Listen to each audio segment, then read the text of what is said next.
Hello, ഇന്ന് വൈകുന്നേരം ചായക്ക് എന്തുണ്ടാക്കുന്നു ഇങ്ങനെ ആലോചിച്ചപ്പോഴാണ് ഈ അടയുടെ കാര്യം ഓർമ്മ വന്നത്. എന്നാൽ പിന്നെ അതുതന്നെ ഉണ്ടാക്കാമെന്ന് വിചാരിച്ചു. ഗോതമ്പ് പൊടി കൊണ്ടാണ് ഇത് ഉണ്ടാക്കുന്നത്. അതിൻ്റെ ഫില്ലിങ്ങൊക്കെ സാധാരണയിൽ നിന്ന് കുറച്ച് വ്യത്യസ്തമായൊക്കെയാണ് ചെയ്യാൻ പോണത്. എന്നാൽ എങ്ങനെ ഉണ്ടാക്കണമെന്ന് നോക്കിയാലോ.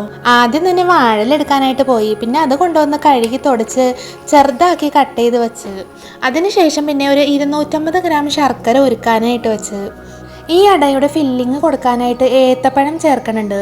ഞാൻ ഒരു ഏത്തപ്പഴമാണ് എടുത്തേക്കുന്നത്. അത് വലിയ ഏത്തപ്പഴം ആയതുകൊണ്ടാണ് ഒരെണ്ണം എടുത്തത്, അല്ലെങ്കിൽ 2 എടുക്കുക. അത് ചെറുതായിട്ട് കട്ട് ചെയ്തെടുക്കണം. അതിനുശേഷം പാൻ അടുപ്പിൽ വെച്ച് നെയ്യ് 1 സ്പൂൺ ചേർത്ത് ഈ പഴം നന്നായിട്ടൊന്ന് വഴറ്റിയെടുക്കണം. ഈ വഴൻ്റെ ഒന്ന് മിക്സിലേക്ക് കുറച്ച് കാഷ്യൂ നട്ട്സും ബദാമും കട്ട് ചെയ്ത് ചേർക്കണം. നിർബന്ധമായിട്ടുള്ള കാര്യമൊന്നുമല്ല, നമുക്ക് ഉണ്ടെങ്കിൽ മാത്രം ചേർത്താൽ മതി. ആ ഫില്ലിങ്ങിൽ ഈ നട്ട്സും കൂടി വരുമ്പോൾ നല്ല ടേസ്റ്റാണ് കഴിക്കാനായിട്ട്. പഴമൊക്കെ കഴിക്കാൻ മടിയുള്ള കുട്ടികൾക്ക് ഇതുപോലെയൊക്കെ ഉണ്ടാക്കി സ്കൂളൊക്കെ വിട്ട് വരുന്ന ടൈമിൽ കൊടുക്കുകയാണെങ്കിൽ എന്തായാലും കഴിക്കും അവർ. അങ്ങനെ പഴം 2-3 മിനിറ്റൊക്കെ കഴിഞ്ഞപ്പോൾ നന്നായിട്ടൊന്ന് വെന്ത് കളറൊക്കെ മാറി വന്നിട്ടുണ്ട്. അപ്പോൾ നമ്മൾ ഇളക്കുന്ന കയ്യിൽ കൊണ്ട് ചെറുതായിട്ടൊന്ന് ഉടച്ചു കൊടുക്കണം. ഒരുപാട് ഉടക്കരുത്, ചെറുതായിട്ടൊന്ന് ഉടച്ചു കൊടുത്തതിന് ശേഷം അതിലേക്ക് 1/2 കപ്പ് തേങ്ങയോടി ചേർക്കണം. അത് നന്നായിട്ടൊന്ന് മിക്സ് ചെയ്തെടുക്കണം. അതിനുശേഷം ശർക്കര ഉരുക്കി വെച്ചിട്ടുണ്ടായില്ലേ, അത് നന്നായിട്ടൊന്ന് അരിച്ചെടുത്ത് ഈ മിക്സിലേക്ക് ഒഴിക്കണം. ഒഴിക്കുമ്പോൾ തന്നെ ലൂസായിട്ടാണ് ഇരിക്കുള്ളൂ. അതൊന്ന് മിക്സ് ചെയ്ത് വരുമ്പോഴേക്കും ടൈറ്റായിട്ട് വന്നോളും. ഇതിലേക്ക് 1/2 സ്പൂൺ ചെറിയ ജീരകവും 2-3 ഏലക്കയും പൊടിച്ചിടണം. ഞാനൊന്ന് ചതച്ചിട്ടാണ് ഇട്ടത്. എങ്ങനെയാണെങ്കിലും കുഴപ്പമില്ല.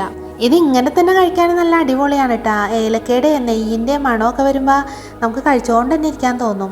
അങ്ങനെ ശർക്കര പാനിയൊക്കെ വറ്റി കറക്റ്റ് പരുവത്തിലായിട്ട് വന്നിട്ടുണ്ട്. ഇത് നമുക്ക് മാറ്റി വയ്ക്കാം. ഇനി ഇതിൻ്റെ മാവ് തയ്യാറാക്കാനായിട്ട് 2 കപ്പ് ഗോതമ്പ് പൊടിയാണ് ഞാൻ എടുത്തേക്കുന്നത്. അതിലേക്ക് കുറച്ച് ഉപ്പിട്ട് പച്ചവെള്ളം കൊണ്ട് കുഴച്ചെടുക്കണം. ചപ്പാത്തിയുടെ മാവിനേക്കാളും കുറച്ചും കൂടി ലൂസിൽ വേണം കുഴച്ചെടുക്കാനായിട്ട്. എന്നാലാണ് നമുക്ക് ഇലയിൽ നന്നായിട്ട് പരത്തിയെടുക്കാനായിട്ട് പറ്റുള്ളൂ.